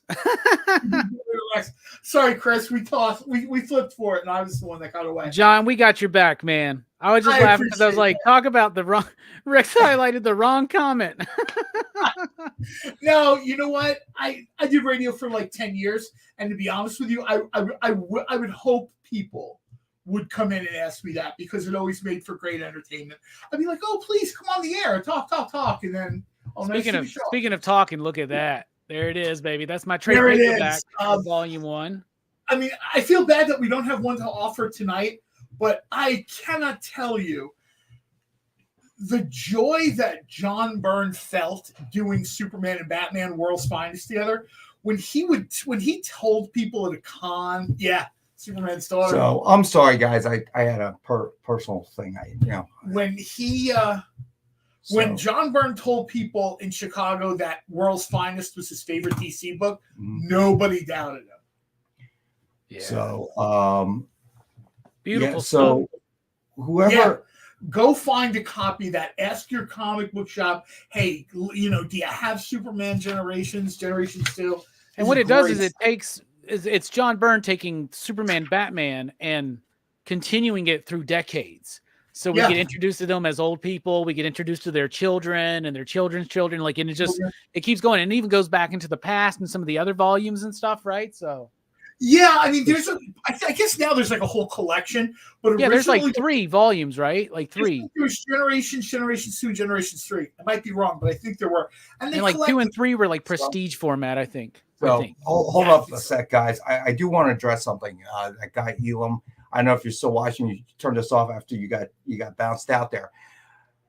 I want everybody to understand something. If you're looking for a claim show where they're flipping books one right after the other, and most of you guys know that, all right? You've been with us a long time. Yeah? That's up to you. There are tons of claim shows that do nothing but that. One book after the next, one book after the next. Okay. My buddy John and my buddy Robbie have been doing this with me for a few years. Okay. During a time that we were trying to put this show, somehow differentiate ourselves. Okay. Make ourselves unique. And I'm very happy to say that we have a core in the group that return every week. And I can't even tell you how much I appreciate it, because my God, in this day and age, you have an infinite amount of distractions. Okay. TikTok, streaming, this, that. Okay. And you guys come back regularly week after week to watch us. And we so appreciate that. Okay. But if you're lurking out there and you're looking for that type of claim show, this ain't it. I'm not going to lie to you. Don't worry about it, Jay. You're running different pages, trying to run a break. Don't worry about it. No. Like I said, and it's not, I've been doing shows, radio, different things for a long time. He is not the first person to, but basically tell me to shut up. Yeah. Only I get to do that. Okay. And Robbie, no, but to be quite honest, Robbie should probably do it more. To be quite honest, I consider now, after all these years of doing this, I've never met Robbie, but I hope to soon one day. John, drive down to Orlando. I mean, come to Megatron. You and John come together. No, I'm going. You're going to use your points to get me a flight too. Live up a little, man. Like, get a sleazy hotel. Come eat Twin Peaks. No, Let's do it. We talked about that earlier in the show. That's Rex's line. No Motel 6 for Rex. Okay. If we're not in the park, we'll probably be over at like what used to be the Gaylord Palms. I think it's the Marriott Palms now. It's like the one with the whole dome over it or whatever. So man. Hey, listen, it's the internet. I'm always amazed that it doesn't actually happen more often. There was a time when I said we made it. Look, Russian bots are trying to spam us. It was like, yes, we're on the map, because you don't spam a show that nobody watches, right? Whoa, no. Two gun, pew pew. A lot of you guys do, and I love it. And you know, Dynacon. Hey Nick, how do you feel about hosting a con in Mount Laurel? We have tons of hotels here. We do. At one strip of 38. So I just want to drop that message. And again, nothing against panels at my friend's brewery. Hey, Elam. I guess his name is Elam, whatever. Nothing against him. All right. Just understand, no. You don't have to be rude. You don't have to be rude. Like Rex, you troll me over the Cowboys every football season. I've never told you to shut up. I think but I never told you to. But I'll be honest with you. I was at a bar once, and I used to go to this bar all the time. I was regular. I was a regular, right? So the bartender and I knew each other really well. Okay, and we would joke around, and just like you and me, Robbie, me and John, we bust each other's chops. It was just part of it. And then some guy who was not a regular wanders up to the bar. Here's a bartender calling me Bruce Lee. Okay, it was a running joke we had. Oh no! So this dude, okay, all right, decides that he's going to jump in on it, and I whipped around on the guy because I grew up in West Philly, so I'm a jerk. I said, "Do we know each other?" Yeah. He looks at me kind of weird. I go, "Do we know each other?" He goes, "No." I said, "Why are you talking to me?" Yeah. Okay, that's how I feel. Listen, man. Yeah. This is what it is. This is our show. Rex is like, I've seen plenty of Scorsese movies. I know how to handle myself in these situations. You go raging bull in the bar. I saw a clip, that one scene in the bar with what's his name, which eventually gets him whacked. You're talking about Frank Vincent and Goodfellas, right? Right. Frank Vincent, Joe Pesci. Get your shine box. Get your shine box. Right. Yeah. I mean, that scene, Robert De Niro is like stomping on him. I'm like, man. Yep. And then in Casino, Frank Vincent gets to kill Joe Pesci. So, hey, Matt, listen, but you were upset about something that happened. Hey, that's no problem. Look, you came to me with it. You didn't do anything on air that you were upset about. Totally cool, bro. And we handled it. Steve Vendetta. And weird. Okay, don't get cocky. The Lions may not win the Super Bowl. Okay, just you better just wait. That's why I toned down after Dallas got eliminated first, because I had a bad feeling we were going to get bounced. There's a reason why the NFL and the WWE are both on Peacock. All this stuff is fake now. Kansas City is going over this year. I just had this discussion with Angelo today earlier. He goes, "It's all scripted." I'm like, "Now." The appearance of St. Taylor on the sidelines and in the box. St. Taylor, dude, it took them an hour to get Club Box Kels into the pop thing. And that's right. Kels, actually, John is right. I just watched an article. Yeah. Every time he says it, I'm thinking that's not how you say it. But I just saw a news show that it was the Kelsey's show, and they had the dad on, and it is supposed to be pronounced Kels. Yeah, but nobody did it. That eventually the whole family just it's Kelsey. Yeah. How funny is that? Did you see his brother wilding out last night, man? Dude, that man was hammered, dude. Yes, he was. He's like, "I'm retired, baby." It is cold, man. And you took your shirt off, bro. Okay. All right. I've been to the link, to an Eagles game, and the guy who does that, he is hammered, bro. He can't get up and down the steps. I don't think they finished telling you this telecast is property of the NFL before the Funko Pops were being pushed on Instagram of Club Box Kels. Well, I mean, it took them, it was immediate. Like, they knew he was going to do that. So I'm going to assume that's how the league booked it. Like, you're going to be out there without your shirt, and Taylor will be there smiling. And the second the game is over, out go the Funko Pop dolls. Yeah, that's what I'm saying. You have to be absolutely hammered to take your shirt off in that kind of weather. That's like a Buffalo and Minnesota Viking thing, man. They're out there. They're like half bears. They've got the sweater vests on. They're screaming with the face paint. God bless them, but no. So, but yeah, and they were throwing snowballs after they lost. Taylor is being paid. Tom, Pastor, I agree. Not even the NFL has enough money to pay Taylor Swift. Pastor Michael is 100% right. Tom Brady has been their John Cena. You don't know why he kept winning, but he kept winning because he was the company guy. Taylor should probably be given the team. Like, she could literally probably write a check for the Chiefs. Here you go. It's my team now. Don't worry. One day her and Travis will break up and she'll write a whole album about him. It's going to be very, very embarrassing for him. All right. So here we go. All right. So we have, the old previous incentives, and then we got some bundles here. You're not kidding, though, about the Taylor being paid by the NFL thing. They don't have that kind of money. They don't have enough coin to make a difference. They don't have the bank for that. Like, if you see the numbers that this girl pulls down, she's like nothing but respect. I'm worth more than all 32 teams combined. Go away. If you rank like the top 10 nations in the planet in money, she's like 8. She's got a lot. Dude, it's ridiculous. Nobody can pay enough money to offer Taylor Swift to do anything she doesn't want to do. Let's call it what it is, people. But I agree with you, Tom Bishop. The NFL does make bank. And if we want better officiating, make these guys full-time. Come on with this part-time crap. Okay?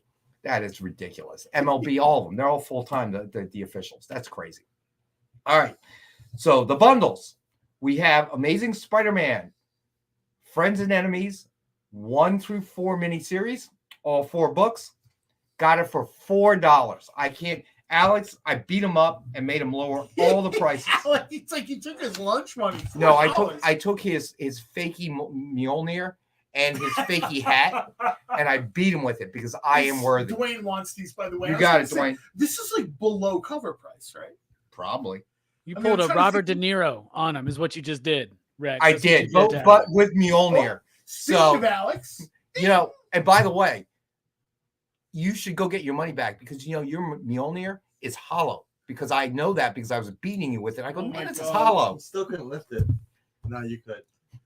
And your wings were too short. Your wings. They were. I'm just gonna take this for a little bit and just excuse me. Okay, we are no longer responsible for it. You just took it. You took it on a live stream. So if anything happens to that book, we all know who did it. Oh man! Next week, playing the role of Alex will be Make two. I'm gonna have to come up with a Taylor Swift answer. Ain't enough money in the world for me to do the hammer dance. Alex takes that book out too far. He's got a trip to the Pine Barrens. Well, he's got to fight John for it. So I'm gonna put my money on John. But I think the kid could outrun him. I think the kid, if he get out the door, you guys okay, this up. and put a little distance between him and John, I think he's gonna win. All right. I'll take John over Polly. Yeah, there you go, Matt Carper. All right.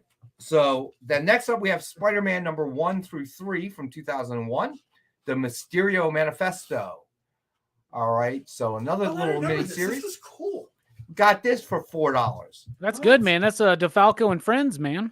See, I can even beat you with a hollow hammer, That man. has the smell of the $1,200 See? comic. So All right. So then, Wait, you know what the best part of this is? No, keep going. it's just super what's nice. the best part of it? The last issue in this, it was all splash pages. I hope somebody picks this up, man. Does I'd Nick know? love to see one of our Is audience Nick get aware this. that he's touching the book? Hey, I'm not touching it. I'm not saying you. I'm saying him. I'm not touching it. I'm John Cena. You can't see me. Uh-huh. Whoever wields the hammer does the hammer dance. That's right. So since the owner of the hammer is Alex will be here on Wednesday to do the hammer dance for you. Yeah, this book is not. Hammer time. This book isn't in everybody's budget, but I got to tell you right now, I'd love to see somebody in our audience grab this thing. This is just. Yeah, this is all right. Every So once once again, in a while, we have stuff that's really exceptional. it's Walt Simonson, $1,250. We had 4 different head sketches or different cover sketch or not cover sketches, but sketches inside. This is the only one we have left. I love that he did like 2 different kinds of pen, right? Like to show, that looks super cool. I was flipping through the pages, Robbie, and it was insane. I heard that's what artists do. We wouldn't know anything about that. I don't know about Robbie, but if we ever get those sketch covers back before I have grandchildren, we'll know if he has any talent. Really. You know what he's going to do? He's going to take it to MegaCon. Okay, have some real artists do it and send it back and take credit for it. No, I think it'd be funny if we got to MegaCon and like he's at Artist Alley. What do you mean when we get to MegaCon? When we started the show was, I don't know, maybe. Now we're in the back half, and he's when we get to the show, Robbie. Y'all want to hang out with me and Spilio and Travis at Twin Peaks doing tequila shots. You know that's what you want to do. Come on. Now I really want to go. No, I was going to say that's... But I still will not stay in a Motel 6 for it. No way, man. I have, as low as my standards may be, I have standards. Dude, if we take the Dynamite Humvee, we just sleep in that. What do you think? There's a Dynamite Humvee. So y'all got like an Oscar Mayer Wienermobile, but it's like Dynamite themed or something? It's like a big Darkwing Duck or a big Vampirella van or something? That'd be cool. I was at Dragon Con probably Yes, we do. It's about this big though. It's probably die-cast. close to 10 years ago. I was at Dragon Con, and somebody had a Humvee that was decked out for Vampirella. He was one of the very few Vampirella fans bigger than me, I guess. And I thought to myself, literally, I'd be justified to just steal this thing and drive. Dwayne's a pain. That's a good one. It's a stick of dynamite. That's a good one. That's great. All right, let me finish up these bundles. Oh, do we have another giveaway too? Yeah, we do. We'll do that at the end. Okay, everybody, make sure you get the hashtag. Yeah, hashtag EXP collecting dude. All right, so then we have Sunfire, Big Hero 6, numbers 1 through 3, the miniseries. We've got this one for $15 from 1998. I'm almost embarrassed to admit how much I like this. I'm a huge Big Hero 6 fan. When when this came out, I thought, for real? All right, so then we have the 1000, numbers 1 through 3 from 2001. And we've got this for $3. Book. Totally get this, somebody, because this is Garth Ennis and John McCrae doing a bonkers Spider-Man story with Glenn Fabry doing the covers. Come on, y'all. This is real trippy for $3. The team of Hitman on the Spider-Man Tangled Web, which was an amazing series because each story arc was done by a different creator doing something different and twisted. A really cool anthology series. Darwin Cook had a really good single issue Lenny in and this. Squiggy. Right there they are. All right, then we have Untold Legends of Captain Marvel, number 1 through 3 from 1997. Got this one for $5. Why is this for sale? Alex was supposed to find this for me, not to sell. Well, you're going to have to talk to Mini Thor over there and figure it out. All right, you got it, Matt Carper. Y'all don't disappoint me. Somebody get that Tangled Web because that's a real fun story. Somebody take the Tangled Web. All right. All right, gotcha, Matt. Jimmy Walker, no. Dynamite. that sounds like legal issues and complicated. Kudos, Steve Vendetta. I like that suggestion. Nicely done, Steve. All right. So, all right. In previous incentives, we have Spider-Boy Volume 2, number 1 from 2023, 150 ratio. David Aja variant. Trading at ratio at 50. We've got it for 25. We do have multiples. This is like a relatively new character, but I think David Aja really kind of captures the energy of this character here. You know what I mean? Just sort of, this is what you do if you were a kid with spider powers. You would literally just be running from rooftop to rooftop. I mean, it's not like you're going to school or anything, right? I got spider powers. So what am I going to have, an accounting job? No. All right. The next up, we have Superman 78, the Metal Curtain number 1, 125 ratio by Doug Braithwaite. Trading at ratio of 25. We've got it for $10 tonight. That's a one heck of a cover right there. Superman 78. This is probably my favorite thing DC has done since Future Quest. DC just sort of, kind of spins their wheels. They try. Even they admitted, I saw it in one of the major sites released an interview with DC, and they talked about, we have a Batman problem.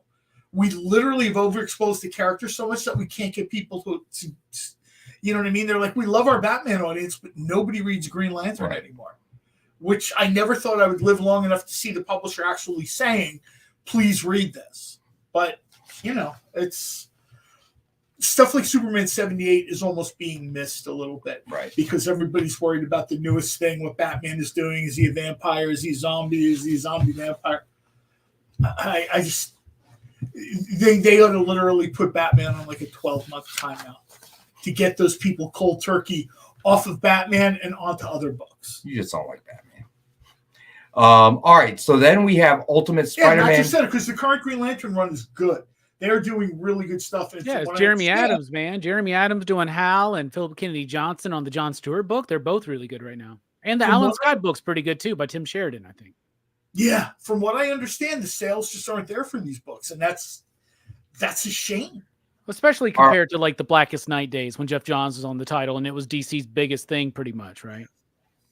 All right. So, Ultimate Spider-Man Volume 3, number 1 from 2024, 110 ratio, Marco Cicchetto variant. Trading at ratio of 10. We've got it for 8. This is a steal, y'all. Cover A of this book's sold out. Everybody wants it. Second print's on the way. This book cover A alone, not even an incentive cover, is selling up to like $20-$25 on the aftermarket. This is a way to get it cheaply and get a cool cover too. Cover. Oh, Collecting Dude says that, which is Alex, obviously, is $40. Literally. No, we thought you meant you were joking there, Alex. All right. Then we have Ultimate Universe number 1, 125 ratio. Lino Yu variant. Trading at 25. We've got it for 10. Ultimate Universe holds a special place in my heart. It always will. I kind of really loved when they decided, well, what if we did this? Well, what if we did that? People hate this version of Captain America. I love this version of Captain America. All right. So then we have Vengeance of Moon Knight, Volume 2, number 1 from 2024. 110 ratio Alessandro Cappuccio variant. Trading at ratio of 10. We've got it for 7. Matt wants the Ultimate Universe. All right. Hold on there. You got it, Matt. And Dwayne will take Ultimate Spidey. Are you seeing that? No, but you're reading it off, so that helps. Let's see. Ultimate Spidey is going to our buddy Dwayne. All right, got you. Okay, and let me see. Did I miss anything else? No, we're good. Oh, Matt Carper will take a Ultimate Universe too. Oh, no. That's Ultimate Spider-Man. Green Lantern just has a uniqueness to the character. I'm not talking about the Alan Scott version. Mm-hmm. I'm talking about being part of the Green Lantern Corps is something you don't see a lot of other characters have. Right. I mean, they kind of tried it with Nova with limited success, I guess the Nova Corps is. DC's tried it with a few other things like Dark Stars or whatever. The Green Lantern and the Green Lantern Corps is unique. There's a lot of sort of unique stuff to work with there. And it's kind of a shame that DC, the publisher, not me, the publisher is saying we're really concerned about the sales of books like Flash and Green Lantern. I mean, these are like A characters. These are A-list characters for DC. And I guess the point they're trying to make is the A-list is just Batman now. There's no list. The A character is Batman, and then everyone else is down here. All right. So I used to say that as like a joke, and they're almost saying that it's the truth. It's true, which is a little bit disturbing. It doesn't matter if I don't like Batman or not. It's disturbing for the other characters, right? Like Wonder Woman. All right. So speaking of Wonder Woman Volume 6, number 1 from 2023, 125 ratio, Matteo Scalera variant. Nice. It's currently trading at ratio of 25. We've got it tonight for 10. Beautiful cover. I love Matteo Scalera's artwork. This is great stuff. All right. So now let's see. The last giveaway. All right. So if you could flash that up for us, Jay, it is the Red Sonja. Jay Lee. And this is the giveaway. And we might as well spin that wheel, buddy. Dwayne wants Wonder Woman. Oh, okay. Dwayne, you got it, Dwayne. I got you, buddy. And yes, 62. That's sort of like a riff on a Frazetta cover that Jay Lee is doing there. All right. And no whammies. The winner is me. Brian. Congrats, buddy. Congratulations, man. All right, cool. Sorry, Matt Carper. I think you curse yourself with the gimme. That doesn't usually work, I don't think. It didn't work for me. Still has 2 minutes left to buy one of those Cobra Commanders, man. That's very...